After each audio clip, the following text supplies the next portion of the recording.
Y'all, there is a really bad Christian meme that has been haunting me for a while. One I've been keeping in cold storage for when the whim finally hit me to respond to something like I did for some Batman Arkham fan theories that had been driving me up the wall. And I suppose today is that day. For some reason, I'm feeling a lot less tolerant about fundamentalist Christian malarkey right now.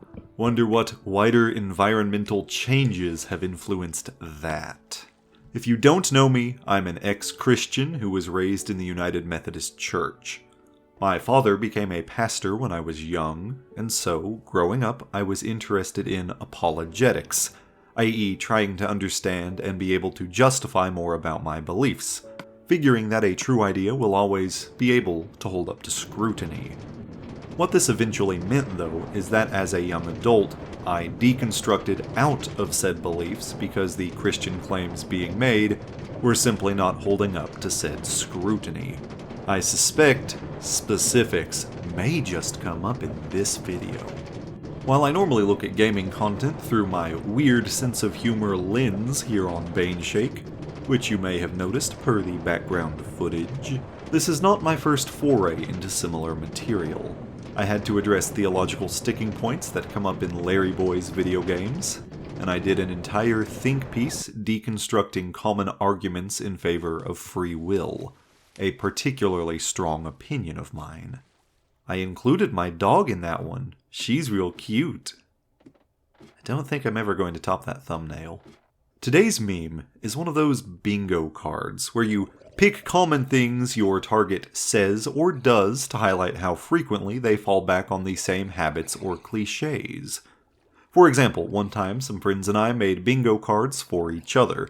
We made a square for one friend for every time he bitches about his in-laws' piece of shit dog. And for me, they probably went with daddy issues or something. For the free space in the middle, you typically pick something so common, you just assume it's going to happen. Which is probably where they put my daddy issues, come to think of it. The one I'm about to reveal was a Christian making Atheist Bingo, which could absolutely be funny in the right hands. While atheists aren't a unified, monolithic group, just being defined by lacking theistic beliefs at the broadest level, sufficiently witty people could absolutely make some astute jabs at our expense. Never mind. This person decided being sufficiently witty was of no interest and instead went for truncated caveman speak. Because atheists are famously short-winded and very unlikely to elaborate your ear off. That's the stereotype, alright.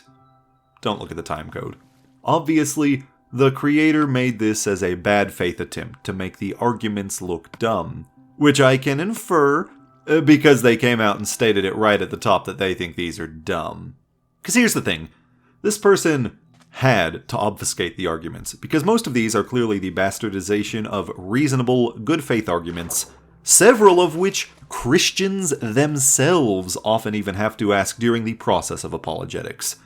If the creator truly hears these a lot, it's rather telling about them, because most of these are also responses to Christian claims.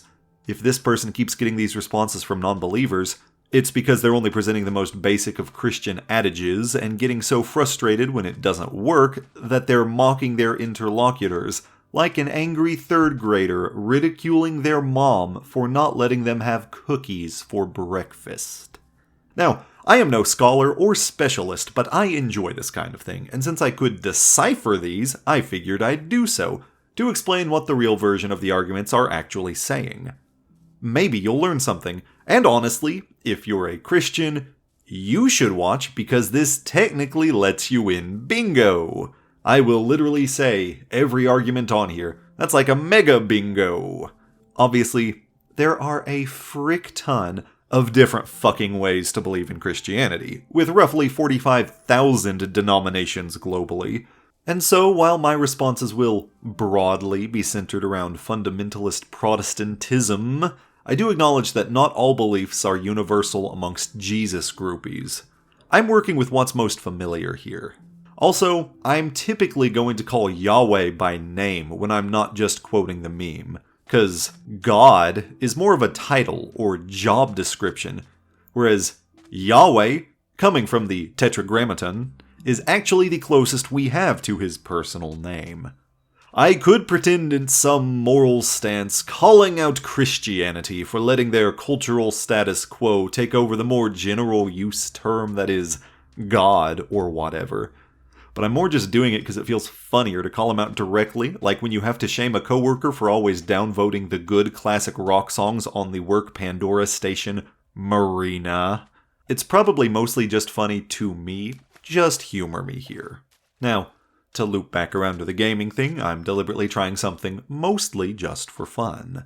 Since there is so much specific stuff to discuss, and since I am normally a gaming channel, I figured including footage of different games would be more visually interesting than just me sitting in my chair for this whole ass time. It's either fun or really dumb, not sure which, but even if it is that one, my subscribers will not be shocked at me doing something really dumb, so I am unconcerned. I'll have the title of each game in one corner so you can find it if it looks interesting, and if I've discussed it with any significance on Baneshake, I'll throw a video thumbnail in one as well. I'll use the other two corners to keep track of the boxes being discussed, and the full board as well. I didn't bother labeling this one, because it's motherfucking Minecraft. Remember, no swearing on my Christian Minecraft server. We'll start with the free space. Out of context Bible verse. This one is honestly one of the most significant hurdles I see Christians fail to overcome, on a couple of fronts, which is why you see atheists willing to quote the Bible to highlight the flaws of the Bible. The first problem is that if the Bible is actually the word of an omniscient, omnipotent, omnibenevolent God, as they claim Yahweh is, it would be definitionally impossible for Yahweh to fail to communicate a point with universally understood context. A God defined thusly would know how to communicate so that everyone understands it, and would have the power and the desire to enact that communication. Because if someone would otherwise believe, but misunderstands the message and thus doesn't believe, Yahweh has failed as both the message giver and as the purported designer of that person's brain, and as the designer of the specific salvation plan requiring understanding of the message to make that choice. We don't choose where our limits to overcome skepticism lie, and we don't choose what information is being presented to fall short of that limit. The second problem is that atheists very commonly understand the context of the verses much better than Christian apologists, who are trying to make the verses fit their existing worldview first, instead of looking at the information from a blank slate and seeing what context the actual evidence reveals. I'm not saying atheists never fall into a similar trap on this kind of thing. For example, a lot of atheists give too much credence to the claim that the Bible has unicorns, when that is a translation problem pretty much exclusive to the King James Version. Which was going to be my example, but it turns out Answers in Genesis, a highly popular young Earth creationist organization, has explicit belief in unicorns as stated on their website. So I'm not going to fault said atheist interlocutors anymore on that point. But back to the point, Christians are expected to rely on circular reasoning by their spiritual community peers, and so frequently overlook the original context of things because of this. The early Christians writing what would become the New Testament often got the context of the Old Testament wrong, and we can see it in the historical documents. For example, the writer of Matthew tried to connect Jesus to prophecies in the book of Isaiah, which weren't intended to be prophecies. It wasn't even one person who wrote Isaiah, as we now know, and events that were supposed to be contemporary to one relevant writer of Isaiah only got interpreted as prophecies post hoc by Christians looking to boost claims about Jesus' divinity. In one detail, we can see how said writer of Matthew even made an error because of translation limitations. Early in one of these non-prophecies in Isaiah, the word Alma was used describing someone's mother. Alma just generally meaning young woman in Hebrew. In the Septuagint, the first Greek translation, the translator instead used the word Parthenos, which is explicitly a virgin. Sure, many young women are virgins, but not all of them, especially with how young marriage was often arranged in that time and place. So the translation accidentally messed up the context. The writer of Matthew interpreted from the altered context, and thus claimed Jesus was born of a virgin to fulfill that. But again, the writer of Isaiah originally meant a far more mundane, someone born of a young woman. If the first writer meant virgin, he could have just used a word that exclusively meant virgin. I assure you, the Old Testament is still creepy obsessed with virgins. They would have far more likely just stated it. Morality is subjective. I'm next skipping down to morality is subjective, both because there's another square that follows contextually quite nicely, and also because the creator of the meme fucked up their own setup here. That's not an infantilized reduction of the argument, you fool. That's just a normal sentence. You could have easily phrased it, morality's subjective though, and it would fit your pattern. You didn't even do the lazy joke correctly, F-, see me after class. Christians like to claim morality is objective because it comes from God, and get really squirrely at the thought of morality being subjective, but there are a couple of problems. One is the common issue of declaring this assertion because they like the sound of it, without being able to demonstrate that the statement matches up to reality. Christians also have to filter moral claims through their own subjective lenses, which is why Christians cannot even agree with each other on so many crucial issues. If there is objective morality, they have certainly not demonstrated evidence for its existence. Yes, I am a stickler on providing evidence when you claim to understand cosmically large truth statements about the nature of all of reality itself. I reject aesthetically pleasing assumptions that lack backing.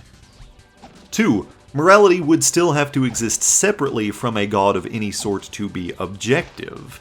If it purely comes from Yahweh, and there is no external way to define it without Yahweh, it's still subjective, and Yahweh is the subject. That's also circular reasoning. In that situation, Yahweh is declaring, "Be like me, or else there will be consequences," which is a totalitarian might makes right situation. Now, if Yahweh could define a universally true morality outside of himself, sure, I'd let you call that objective. But then we also could work towards being moral from a purely secular viewpoint.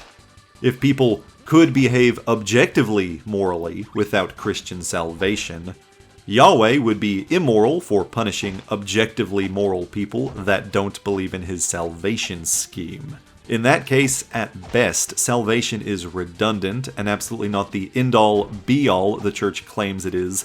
And at worst, by creating a loophole to get out of behaving morally, Christianity would be based on a fundamentally immoral setup.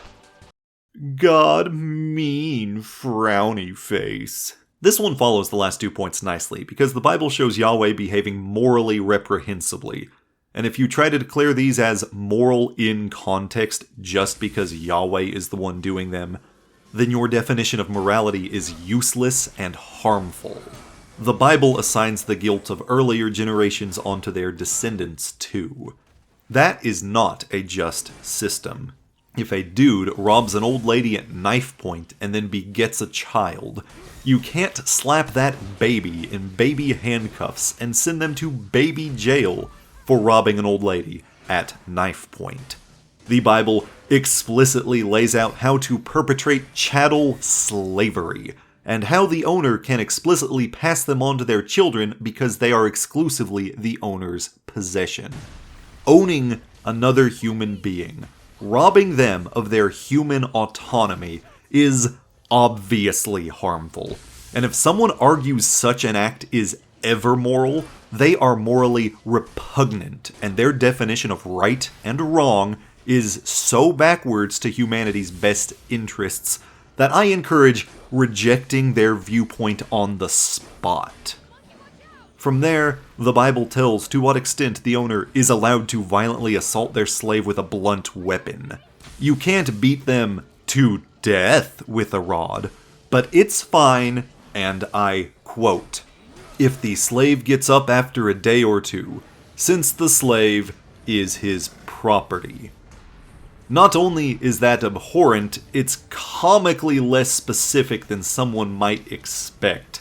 I'm picturing God up in heaven, on the phone down to whoever he has writing this down. I don't know, I guess a day or two. More than that would probably be bad. KK, love you, bye! Fucking hate that guy. And you know what's really mean frowny face? Murder and genocide. Yahweh, as defined, should have the power to resolve issues without murder.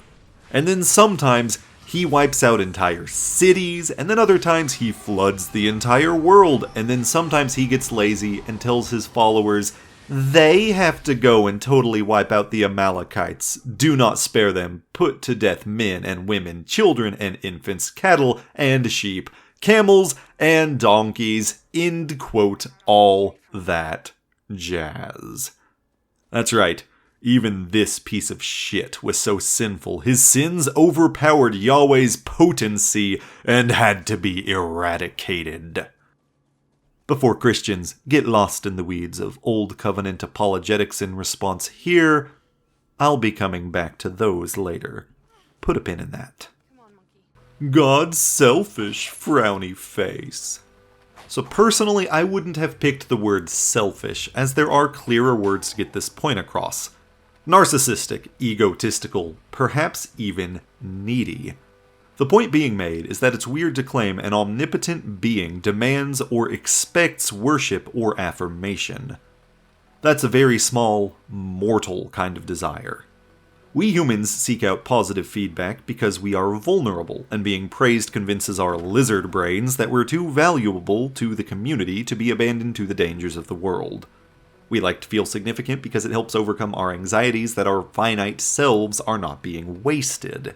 3 reasonable outcomes. This attention would be arbitrary to Yahweh.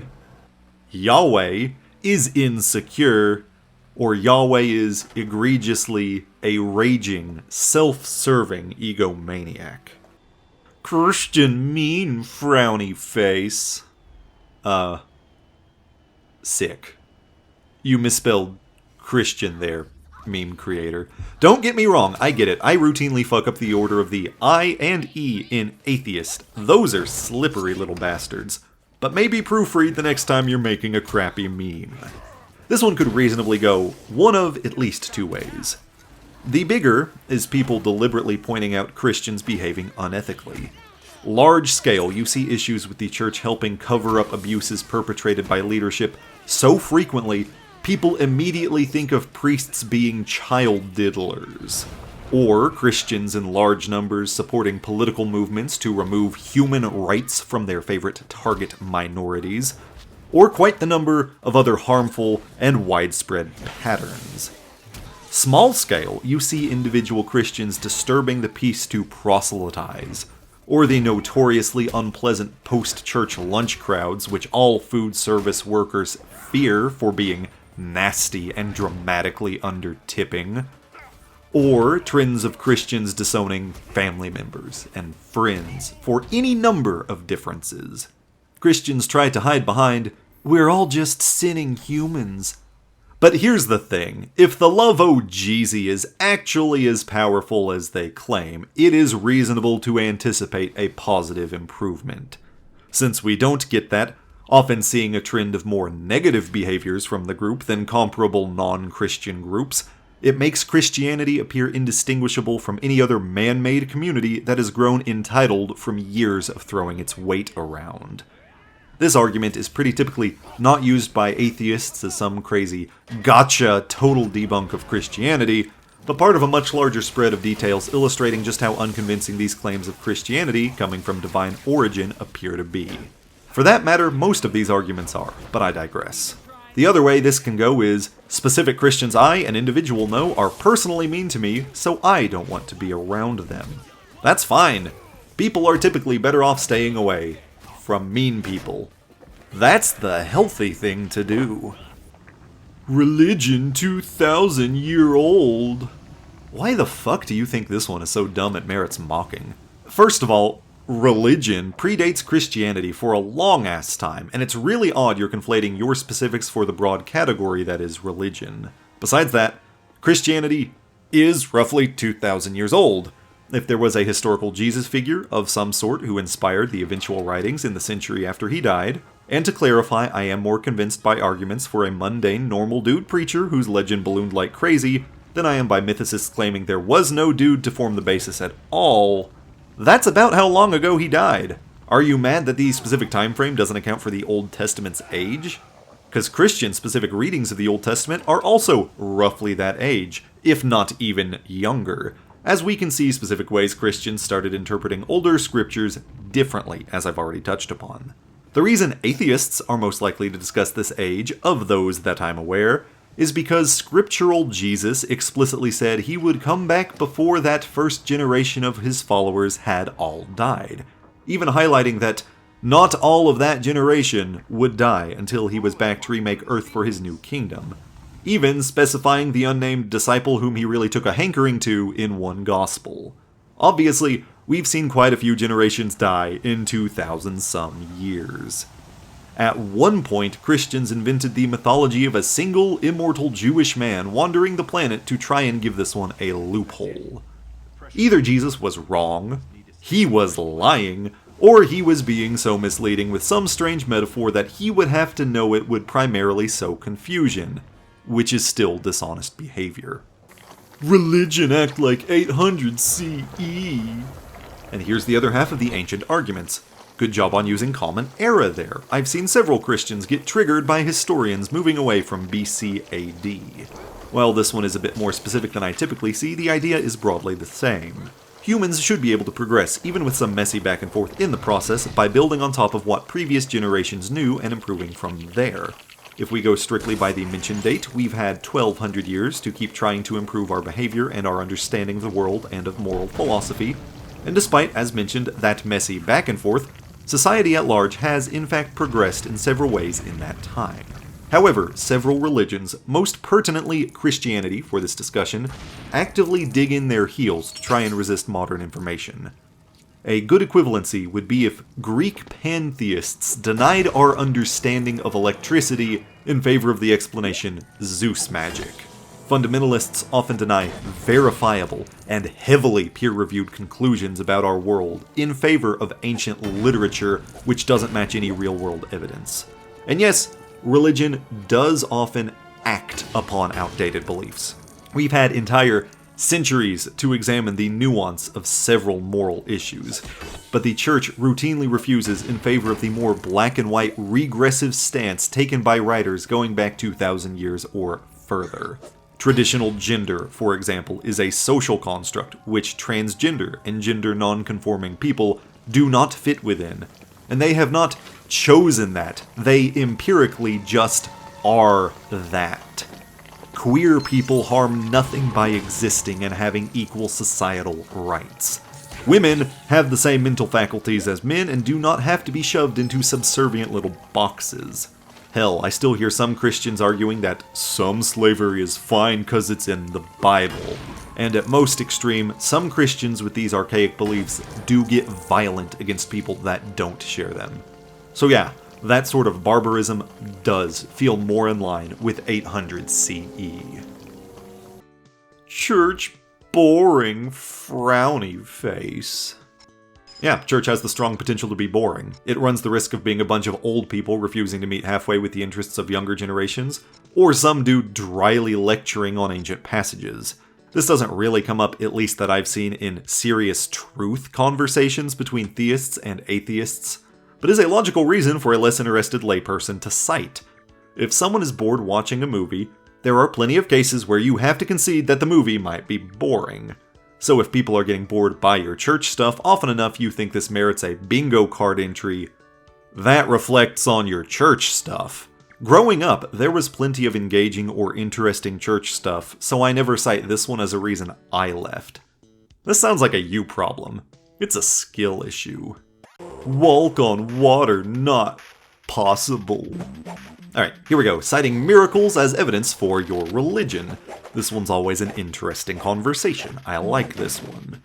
The Bible is obviously full of supernatural feats that could not happen under normal physics. At best, though, this doesn't mean supernatural things happened. It means, in the most generous case you can substantiate, supernatural things were reported happening and got written down. I don't find these terribly credible. A first-hand account reporting what they saw already has so much room for a mistaken observer, or simple dishonesty. And biblical accounts of miracles aren't even first-hand. These are second-hand, or third-hand, or 12th hand, or more. We don't exactly know, which leaves so much room for error in the retelling. What few first-hand accounts we get, specific letters from Paul of Tarsus, don't confirm the crazy stuff either. Just that he, as he describes it, had a vision of Jesus, which is not proof of a resurrection miracle, for example. Because he didn't meet the guy before his death. He could have just had a vision of a man resembling Gary Busey that he just assumed was Jesus. Citing, "Oh, but 300 witnesses definitely saw the resurrected Christ," doesn't help either, because there are 0 of those testimonies available. I could claim that 500 people saw Ronald McDonald climb out of the TV in the style of a Japanese horror movie and swallow the resurrected Jesus Christ whole.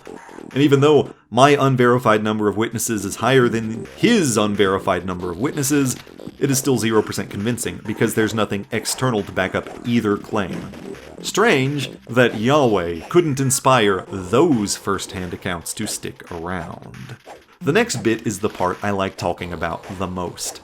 Even if you could prove miraculous events actually did happen, it doesn't automatically mean the Bible is true. Literally all a supernatural event could prove is that more is possible than we currently realize. There are still other possibilities that could explain the bigger picture. For example, if a con man discovered he had magic powers, it would boost his credibility immensely to claim he got those powers from the most locally popular deity, even if he hadn't. If you see something genuinely lacking a natural explanation, and you automatically link it to your supernatural beliefs without further evidence linking the two, you're just presupposing that you're already correct. Classic God of the Gaps fallacy. And theists haven't even gotten that far yet, since there's no reason to assume reports of the supernatural are accurate. This is a house of cards of unverified assumptions. Sky Daddy / imaginary friends. I'm including these two together because they're both making fairly light points and are probably more for the amusement of the atheist interlocutors who say them. Sky Daddy is just a sillier way to rephrase, "Our Father who art in heaven." It's deliberately defamiliarizing the original phrase with modern synonyms to highlight the inherent silliness of the concept. We associate heaven with the sky, which is a very silly notion to hold on to with our current understanding of the universe. And daddy is the funniest way to express fatherhood because horny, kinky people have commandeered the term. Ergo, Sky Daddy. Imaginary friends is similarly not meant to be taken at face value. When someone reports hearing God's voice or the testament of the Holy Spirit as an internal voice or feeling, that is indistinguishable to an outside observer from a kid playing pretend with someone who isn't there. Yes, it's being derisive. It's being derisive because we have no reason to grant that your feelings are something divine. I would not believe someone talking about the testament of Quetzalcoatl, plumed serpent god and creator of puny humanity on their heart without more compelling evidence, nor would most Christians. So granting that as some sort of evidence for Yahweh is nothing more than special pleading. Religion is fairy tale. I technically could have included this with the last category, since fairy tales sort of imply deliberate infantilization too, but it felt distinct enough to separate. In fact, I'd argue on the semantics that legend or mythology would be better word choices. They are perhaps less useful for poking fun, if that's someone's only goal, but they are more accurate matches for the minority of people who are going to get as anal about it as Baneshake's Charlie. Ancient folklore suggesting mythical beings perpetrated events beyond the writer's understanding that doesn't match modern evidence. The Bible is indistinguishable from other ancient texts. People are just more emotionally invested in this particular one. Some of the Bible even directly lifts from other mythology. Noah's flood is practically plagiarism of the flood in the Epic of Gilgamesh. It's so interchangeable, it was already interchanged. Why Christian wear polyester? / why Christian eat shellfish? These two are basically the same argument, making me suspect the meme maker was using filler to meet the requirements. F- see me after class. Both of these come from long lists of Old Testament rules, finally controlling how ancient Israelites were to behave. There are actually several reasons atheists will reference these two. Christians get very selective about which Old Testament and which Levitical laws they like to follow. They commonly quote laws of the sort to oppose LGBT rights, for example. However, when those same laws inconvenience Christians who wear mixed fabrics or eat tasty ocean bugs, suddenly those old laws don't matter so much. Then you have Christians themselves divided on certain of these laws, like whether or not tattoos should be considered bad, which just further reinforces how little applicability the Bible actually holds discussing modern morality. Since we have to stop and analyze whether Yahweh's commands actually make any moral sense, and they often don't, the Bible's not a good source to figure out how to live morally. If you have to cherry-pick the Bible verses you like following and then justify ignoring the ones you don't like, you're not actually getting your morality from the Bible. The Bible becomes arbitrary. You're just choosing to do what you want and hiding behind the Bible as an excuse. Now, I've already anticipated the common Christian response to this. I foreshadowed it in God mean frowny face. Before Christians start going down the tired road of old covenants being replaced by new covenants, we've already established that they think morality is objective. An objective God wouldn't have to change his mind or change his tactics. He would have just given the moral commands in the first place. Otherwise, he was so weak in power he had to compromise and behave immorally the first go-around. Are you willing to say Jesus' sacrifice was too weak to save the earlier sinners Yahweh genocided instead? Sounds pretty blasphemous to me. Switching covenants also doesn't explain the arbitrary nature of these specific examples. If it is not immoral to eat shellfish or wear mixed fabrics, why would Yahweh bother forbidding it? If there was some good reason for it, like maybe all the shrimp had herpes back then, there's no reason for him to not communicate the nuance. No, trust me, those shrimps is getting freaky and won't be safe to eat until the Common Era, when they've all adopted Roman philosophies about castitas, which means chastity. Oh, the Common Era. Okay, so people are eventually going to start counting years differently. First, I'll have to come down there to fucking kill myself. On the flip side, if there is no good reason for it, Yahweh was just giving commands on some weird power trip. Talk about old or new covenants directly contradicts the notions of omnibenevolence, omnipotence, or both. They do not mesh definitionally. Too many religion. An atheist highlighting the sheer number of religions could actually be several different statements, so I'll look at some of the most common. The first is a common way to highlight the double standards with which Christians apply skepticism. The atheist simply disbelieves in one God more than the Christian. Christians have no problem expressing skepticism towards the claims of Islam, Buddhism, Mormonism, Hinduism, animism, Egyptian paganism, Quetzalcoatl worship, or any number of the other thousands of belief systems that have existed in human history. They reject claims like Allah inspired the Quran so you can trust the scriptures, and then propose the same thing with Yahweh inspired the Bible so you can trust the scriptures. It's a failure of self-reflection. The second is just exploring the anthropological development of religions. Right off the bat, the sheer volume of religions shows that it is just human behavior to produce these belief systems. Combine it with the last point, and Occam's razor points to Christianity also being of human origin, as saying, those weren't divine, but this one is, adds so many unverifiable assumptions in the absence of actual evidence. The third reason actually cares less about the other religions, and just highlights the absurdity of how many Christian denominations there are. Like I mentioned in the intro, there are something like 45,000 variations of Christianity, and that's disqualifying groups like the Gnostics or Mormons, whose beliefs are considered too heretical to be real Christians by mainstream Jesus worship. Even if you are to assume that some of these denominations could possibly be quite similar to others through convergent developments, merely being different because they solidified in geographically different areas, which is a generous assumption that I'm allowing to be nice. There are still just too many alternate interpretations of the belief system to back up the claim of a divinely inspired, infallible scripture. An omnipotent God would have no issue communicating clearly for everyone to understand the message. An omniscient God would be able to foresee where uncertainties in its message would cause divergent theologies and could circumvent said issue in the first place. Yahweh failed to do this on several levels, thousandsfold. He would have to have the communication skills of a slam poet who tried to do a performance deconstructing American interventionism, but some of the audience misunderstood it as complaining about his bitch husband Stuart to explain just how wildly opposite some of the beliefs coming from the same book get. That is to be expected from human writings, but it makes no goddamn sense from a purported being too cosmic to make that same error. Nordic god die and resurrect too. The best argument this meme's creator is flailing at here is actually already a response to a Christian argument, so we'll start there and follow the thread. Sometimes Christians will argue for the truth value of their claims by stating that Christianity is unique, or not like the other religions, and therefore somehow they want that to make it more likely to be true. First most glaring problem, uniqueness does not have any inherent truth value.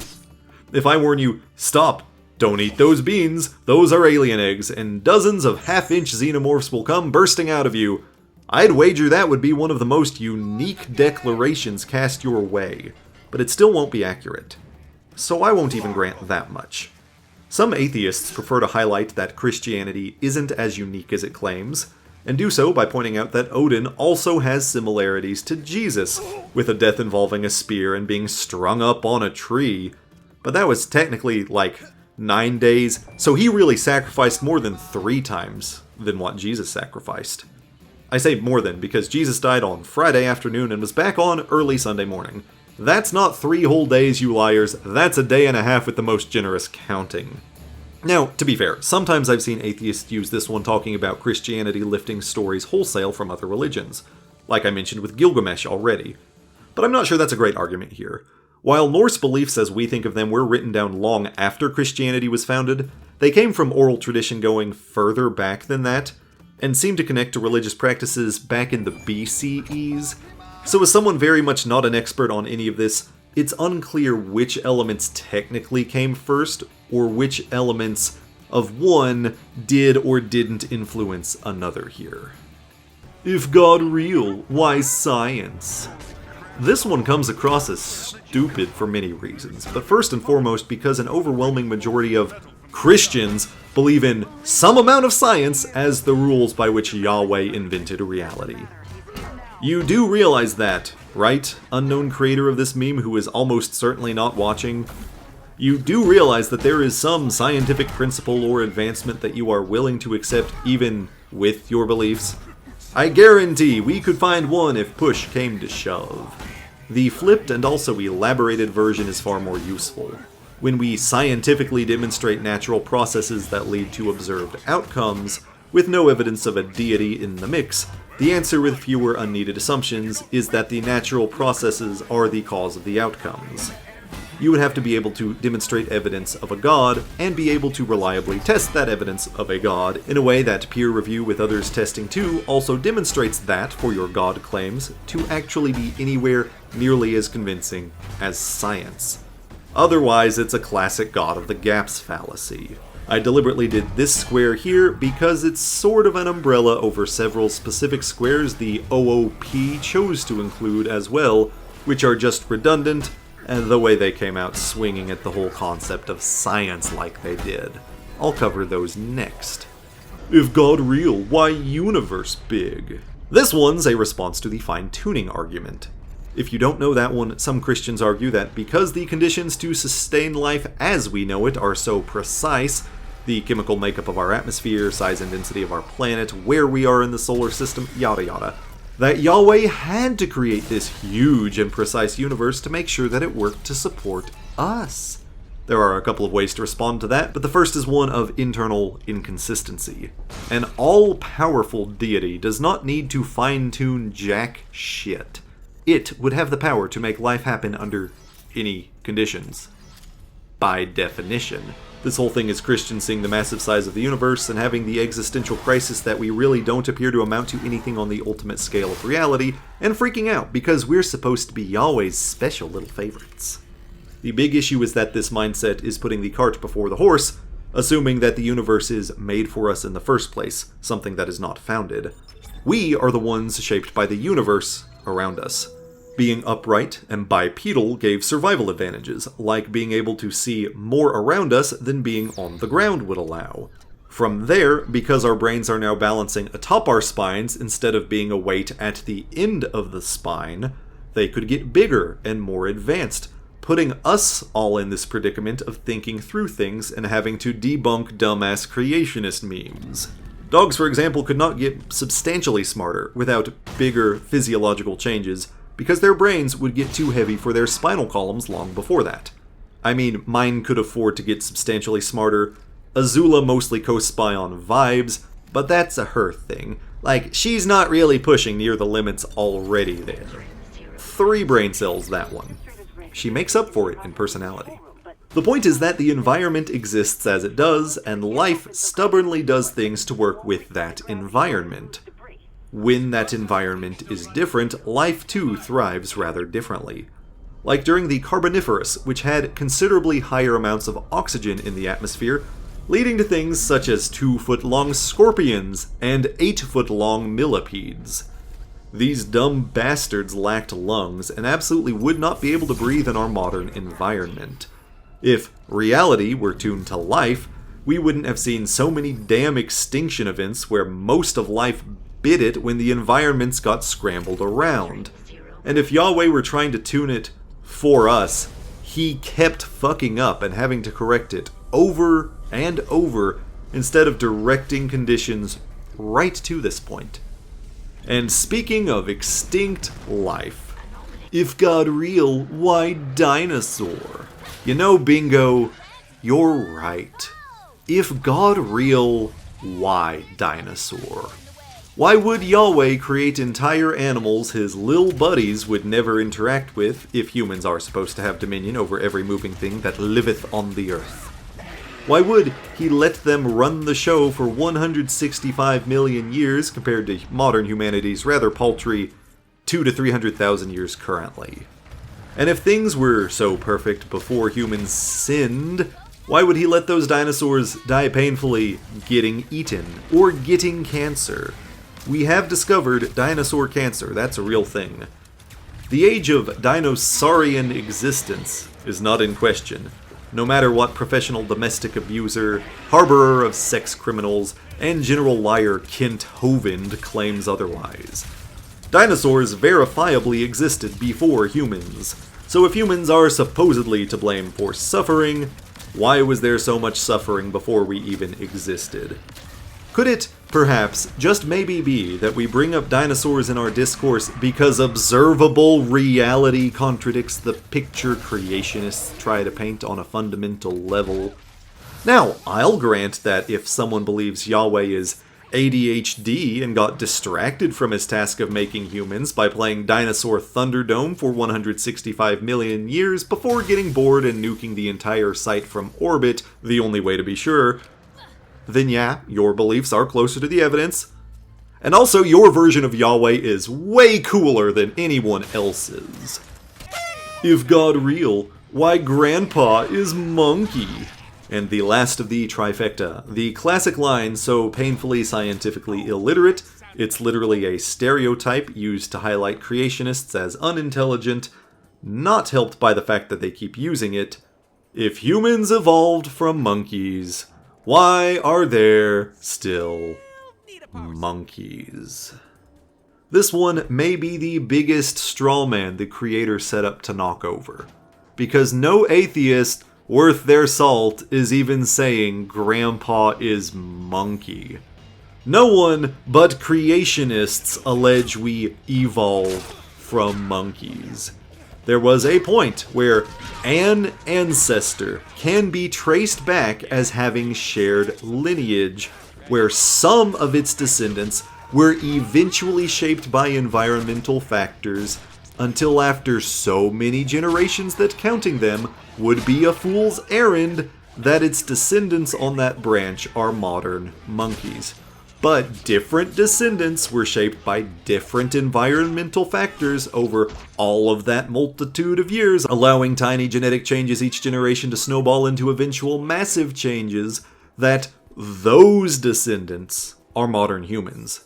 It's such a gradual change that you could not point to one generation in the middle where that specific ancestor just changed into being a truly new creature, because it will still have some elements of what came before and is starting to show some new elements, but not all that will be more prominent later on. You can tell these people don't know what they're talking about, because there are even closer animals you can put in than monkeys. Apes. In fact, we are categorically still apes. Of course, it's bold of me to assume these people know the difference between a monkey and an ape in the first place. If God real, why I can't see him? Divine hiddenness is a severe issue for Christianity that goes far beyond just sight, because we also cannot hear, touch, smell, taste Yahweh either. When people claim to see, hear, touch, smell, or lick the guy, it lines up better with our knowledge of hallucinations and mental health concerns. But even OOP is not worried about that, so I won't cross that bridge right now. If a deity didn't want to be seen or known, there's no issue. However, per Christianity, Yahweh not only wants to be known, but also will penalize you if you don't know him by death. However, instead of being universally tangible in any way to make the choice between agreeing to his plan or not, supposed clues and evidence to hint at his existence are unconvincing, unclear, conflicting, or otherwise misleading. Fundamentally, this sounds like a trickster god like Loki, or maybe you believe in a Riddler god. Nobody chooses how much evidence they need to overcome skepticism. Yahweh should have both knowledge of how much evidence every individual personally needs to get past that point, especially since he supposedly created that individual with that level of credulity, and has everything within his power to get us to that point. This is where believers often interject, saying we can't possibly freely choose if there is unambiguous evidence. In other words, if our choice is entirely predicated on how much evidence we experience, then there's no free will. Possibility A. Everyone gets the proof they need to believe, and everyone is saved. Clearly, that outcome was not freely chosen, it was determined externally. Possibility B. Everyone gets the proof they need to believe, not everyone gets saved because some people rejected the salvation. Their free will was utilized, and Yahweh didn't have to be concealed. Possibility A disagrees with Christian doctrine, and possibility B obviously does not line up with our reality. What we get is either more compatible with observable reality, possibility A, not everyone gets the proof they need, so if salvation exists, it is unfairly distributed using factors outside of an individual's autonomy to decide, making Yahweh a negligent dick, or B, literally any other possibility about the nature of reality exists and these specific Christian beliefs are wrong. The lack of proof coincides with the lack of this version of Yahweh. Why not everyone go to heaven? Sure, why not? An all-powerful God wouldn't have to have such a limited setup of constraints requiring self-inflicted loopholes to give people salvation. Even if I grant something like punishment being absolutely needed per flawed human nature, which bluntly reflects more on the creator of said human nature for not creating better human nature with his omni-powers, I can still come up with a better system than Yahweh could, apparently. No human can possibly commit infinite sin, since we have finite human lives. So the concept of hell as an infinite punishment is not just. A sufficiently powerful deity could subject everyone to an exact amount of punishment, meted out to match the amount of sin committed, and then let everyone into heaven after that. Or, more crucially, Yahweh could have just invented reality better.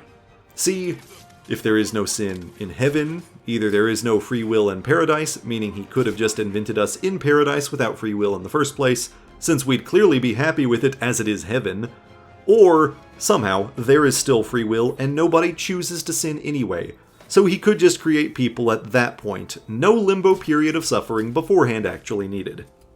Any argument otherwise yet again limits Yahweh's knowledge, power, or benevolence. If God real, why I get sad? / if God real, why bad thing happen? / if God real, why Holocaust? How convenient these last three segued off of my last statement. It's almost like I scripted this video or something. These are all attempting to mock the problem of suffering, sometimes also called the problem of evil, but I prefer the broader usage of suffering, as again, animals dying of cancer before evil is supposed to exist shouldn't be overlooked. But Christians do not have a satisfactory answer for it. Epicurus was debunking God claims like this 300 years before Christians even emerged to start regurgitating the same claims. An omniscient and omnipotent God would know about all evil and suffering and definitionally has the power to eliminate them. If it doesn't eliminate them, it ain't omnibenevolent. An omnipotent and omnibenevolent God would have the power and desire to eliminate all evil and suffering. If it doesn't eliminate them, its knowledge of these is limited, so it cannot be omniscient. An omniscient and omnibenevolent God would know all about evil and suffering and would desire to eliminate them. If it doesn't eliminate them, it is clearly powerless to do so, so it ain't omnipotent. You can find easy flowcharts of these getting really nitty-gritty, and every argument against this argument has fallen under one of two cases. 1. Pleading exceptions to the rules. If you have exceptions, definitionally the attributes cannot be omni in the first place. If Yahweh is all-powerful except in the cases of, then that's not all-powerful. We're using your definitions of God here. Your buts are limiting God. Your debunk is debunking your own claims. Also, these exceptions tend to lean on other unverified claims of things like free will, which I also reject. You also have to convince me that exists at all before it is a satisfactory answer. It's unsubstantiated. You put God into the gaps, and when God also had gaps, you put free will into that gap. You God of the gapsed, God of the gaps. 2. Apologists sometimes just try to wave it all away with, God is above all logic. Then your God is not worth studying. Yahweh demands people understand for salvation, and you want to claim he's incomprehensible? No. Fuck off with your layers of special pleading. A God who writes the logic of reality, and finely tuned this universe, and needs you to sign up and understand the terms of his deific suicide contract to get into heaven, really seems to like people understanding his bullshit. So I will not grant you a 180 here because it's expedient for you to cling to your emotional support lies. Bingo. Mega bingo. Not one of these is a useful counterargument to the actual non-Christian claims, even if someone used normal adult speak to articulate their points. Instead, the original poster didn't even bother to hide the fact that they're arguing in bad faith. Now, perhaps normally, this would all be silly nonsense reasonable people just ignore. But I cannot. Unfounded, bad faith, self-serving arguments and claims like these are literally trying to reshape the nation under my goddamn feet, with just as much scientific illiteracy, immoral posturing under the hypocritical guise of doing what's right, and blunt intent to harm. These dumb motherfuckers are leaning on comfortably being the cultural majority status quo. They're used to getting little to no pushback on bad and lazy arguments. Now, people can argue whether all religious institutions pushing unverifiable claims risk eventually going this way as much as they want. I am too close to this and too jaded to give an unbiased evaluation of that hypothetical. But it cannot be argued about Christian fundamentalism. We're already here. Don't let people get away with this shit. Push back. Hopefully, something I said here was able to help you in some way or another.